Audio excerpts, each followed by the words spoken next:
Charles Rees. And I hope everyone got at least one gem from this blog series. But I hope even harder that people see the benefits of action. When I take on projects, it's not uncommon to see returns on investment in the triple digits for a one-year period.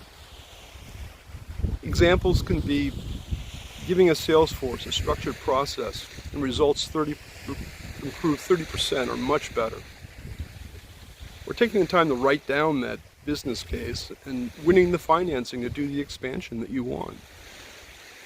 Or developing that young leadership team to pave the way for that succession plan you're just itching to launch.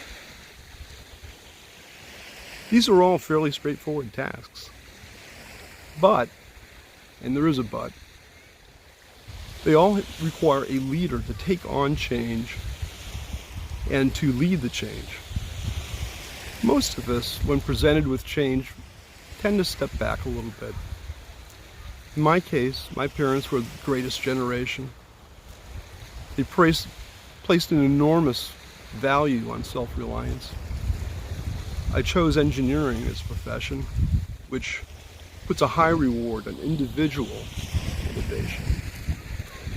I wrestled with how to cope with this modeling and come to grips with the fact that my old values really didn't play very well in a management environment. I think there's three types of resistance to change. The first of which is lack of confidence. And this can be lack of confidence in a skill, in your leadership ability in your team, or a new market or a new process. The other one is, second one is a need to overly control. That a lot of times people in that position will see change as a threat to their authority or undermining their authority and maybe revealing some of their vulnerabilities. And lastly is too much confidence. People that think whatever's happening now is going to continue forever. And that often ends up in a surprise. Interestingly though, I find that the motivation to take on a personal change is far more significant than any resistance to personal change.